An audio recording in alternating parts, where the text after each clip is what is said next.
చే గుబేరాలను ఒక భావ దారిద్ర్యంతో వాళ్ళ జీవితాన్ని గ్లోరిఫై చేసినట్టుగా ఈ జాతి నాయకుల్ని ఈ దేశం స్వేచ్ఛ వాయులు పీల్చడానికి బలిదానాలు చేసిన నాయకులను వారికి గుర్తించడం ఆ భావ దారిద్ర్యానికి అది నిదర్శనం. యువత అదే అర్థం చేసుకోవాలి. ఆ మానవత్వం ఆ పోరాటతత్వం కలపగలిగితే ఏదన్నా సాధించవచ్చనే విషయాన్ని అల్లూరి జీవితం నుంచి ఇవాళ యువత అర్థం చేసుకోవాల్సిన అవసరం ఉంది.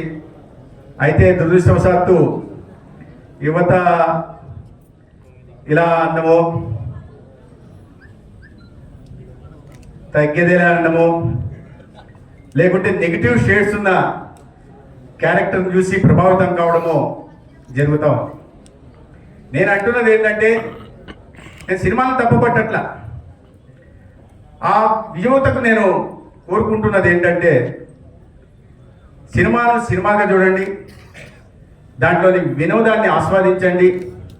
అంతేగాని ఆ ఆత్మలోకి మీరు పరకాయ ప్రవేశం చేసి ఆ ఆత్మని మీలోకి పరకాయ ప్రవేశం చేసుకుని తప్పుడు దారి బట్టి సమాజానికి భారంగా మారకండి. మీ జీవితాలని విచ్ఛిన్నం చేసుకోకండి. ఒక అల్లూరి సీతారామరాజు ఆ చిన్న వయసులో ఒక ఏ లక్ష్యం కోసం శ్రమించాడో, ఏ లక్ష్యం కోసం అసూలు బాపాడో ఒకసారి గుర్తు చేసుకుంటే 100 సంవత్సరాలు దాటిన తర్వాత కూడా ఆ మహనీయుని గురించి జాతి మొత్తం గుర్తు చేసుకుంటుంది. ఎందుకు గుర్తు చేసుకుంటుందో అర్థమవుతుంది. అయితే నేను యువతలో చైతన్యం లేదని నేను చెప్పట్లా.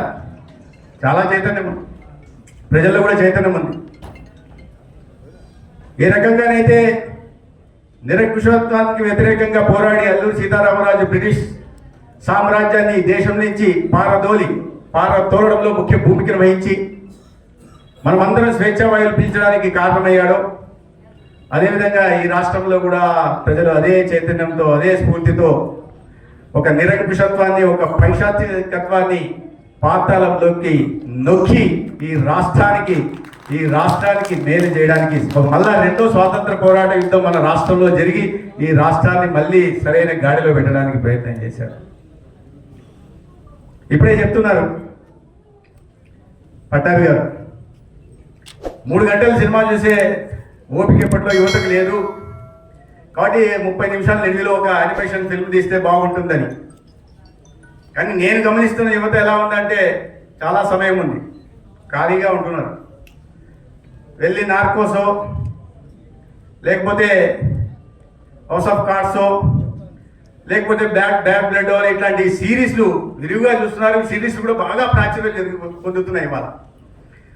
అందుకని నేను కోరుతున్నా, అదే రఘురామకృష్ణరాజు గారిని కోరుతున్నా, మీ ఇన్ఫ్లుయెన్స్ని ఉపయోగించి అటువంటి ఒక సిరీస్ తీస్తే ఆయన జన్మించిన నాటి నుంచి సన్యసించిన రోజు నుంచి ఏ లక్ష్యం కోసం పోరాడారో వాటిని పూర్తిగా విపులంగా ఈ యువతకి ఇవాళ తెలియజేస్తే అందరి చేతిలో ఫోన్ ఉంది, అందరికీ నెట్ఫ్లిక్స్ ఉంది, అందరి దగ్గర ప్రైమ్ ఉన్నాయి, అన్ని ఓటీటీలు ఉన్నాయి. కాబట్టి ఓపిక చూసారా, ఇబ్బంది ఏం లేదు.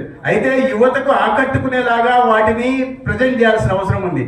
అటువంటి నైపుణ్యం రఘురామకృష్ణరాజు గారికి ఉందనుకోండి, అది వారు చేయగలరని కూడా నేను విశ్వసిస్తున్నాను.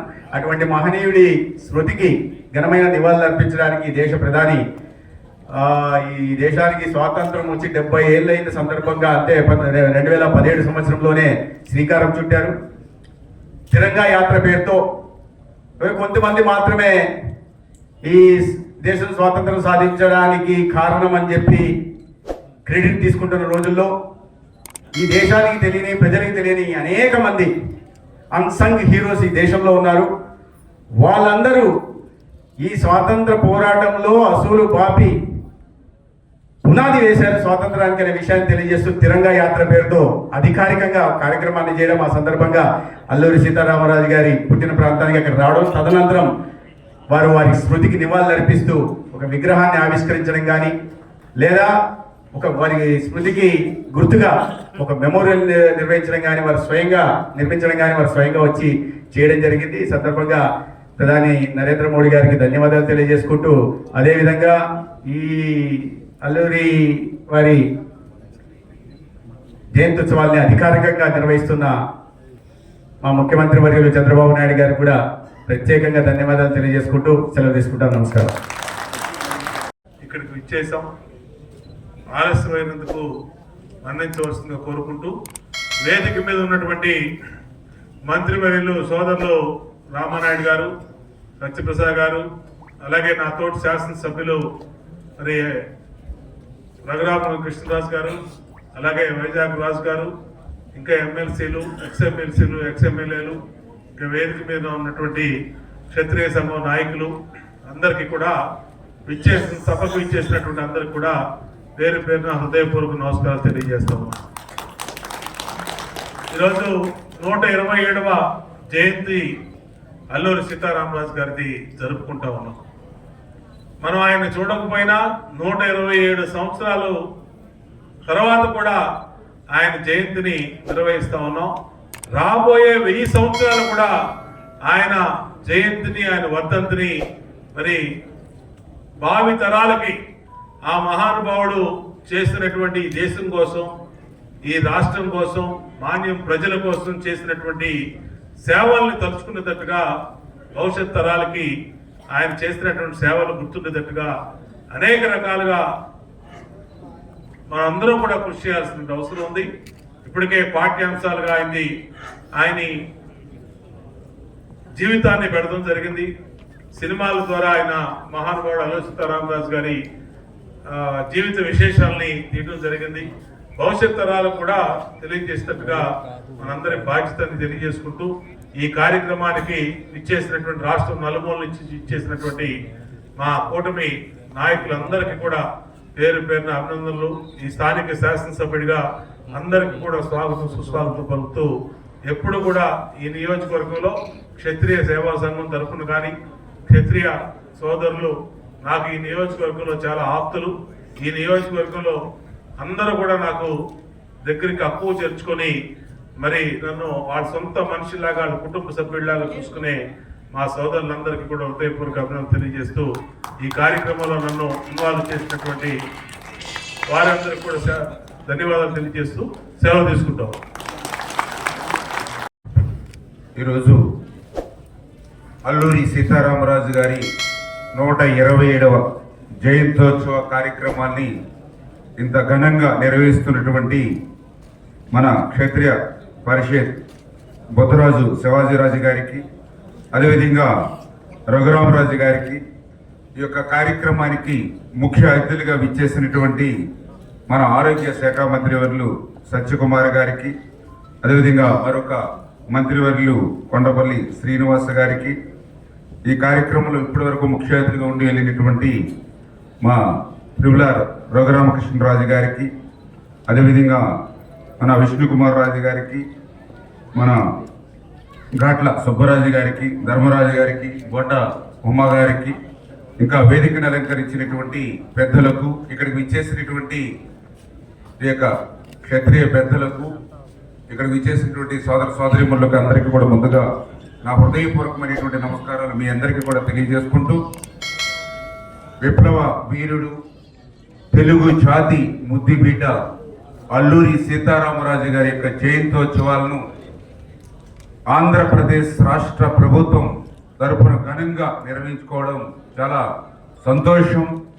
అందుకు ప్రత్యేకించి మరి ముఖ్యమంత్రి చంద్రబాబు నాయుడు గారికి కూడా ముందుగా హృదయపూర్వకమైనటువంటి ధన్యవాదాలు కూడా తెలియజేసుకుంటూ, ఏదైతే అల్లూరి సీతారామరాజు గారి మరి జయంతోత్సవాలు, ఆ రోజు 125వ జయంతోత్సవాలు కూడా అత్యంత ఘనంగా భారతదేశ వ్యాప్తంగా ఆ రోజు మన ప్రీతమ ప్రధాని నరేంద్ర మోడీ గారు ఆ రోజు భీమవరం మన పశ్చిమ గోదావరి జిల్లాలో అల్లూరి సీతారామరాజు గారి యొక్క అత్యంత అద్భుతమైనటువంటి కాంస్య విగ్రహాన్ని ఆవిష్కరించడంతో పాటు ఏదైతే 125వ జయంతోత్సవాలను ఆయన ప్రారంభించారో మరి ఆ 125వ జయంతోత్సవాలను మరి సంవత్సరం పొడవునా కూడా మరి నేను కూడా పాలకులలో ఘనంగా నిర్వహించడం జరిగింది.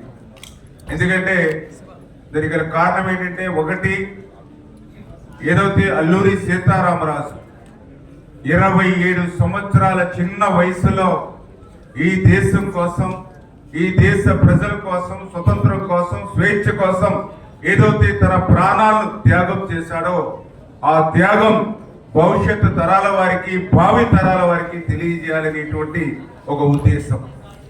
రెండవది ఏదైతే ఆయన పోరాట పటిమ, ఏదైతే ఆ రోజు ఆయన పోలీస్ స్టేషన్ కి ముందుగానే ఫోన్ చేసి పలానా సమయంలో పలానా రోజున దాడి చేస్తున్నానని చెప్పి మరి ఏదైతే మరి ఆయన దాడి చేసినటువంటి ఏదైతే ఆయన పోరాట పటిమ ఏదైతే ఉందో అది భావి తరాల వారికి, భవిష్యత్తు తరాల వారికి తెలియజేయాలనే ఉద్దేశంతో ఆ 125వ జయంత్యోత్సవాన్ని పురస్కరించుకుని పెద్ద ఎత్తున ఆ నియోజకవర్గంలో నిర్వహించుకోవడం.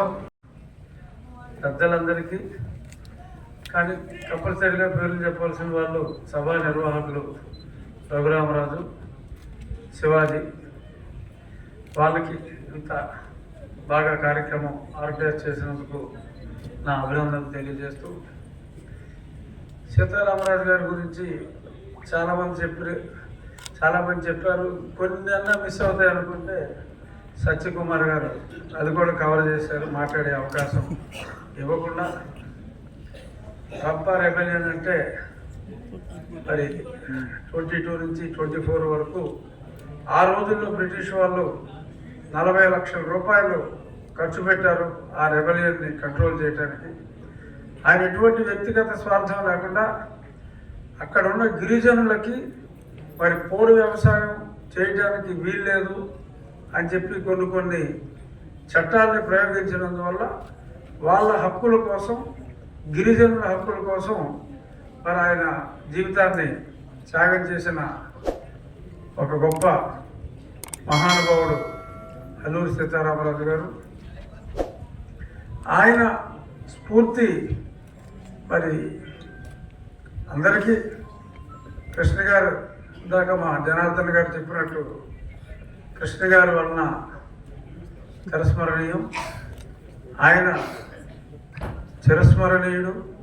సాక్షాత్తు ప్రధాని నరేంద్ర మోడీ గారి చేతుల మీదుగా మరి ఈ క్షత్రియ సమితి అద్భుతంగా భీమవరంలో ఒక గొప్ప సెంటర్ నిర్మించడం జరిగింది. దురదృష్టవశాత్తు అప్పటి రోజులు అనుకోవాలో ఇంకా చండాలు అనుకోవాలో నాకు తెలియదు, కానీ నన్ను ఆ పక్షానికి రానివ్వకుండా నా నియోజకవర్గంలో నా ఇంటికి 600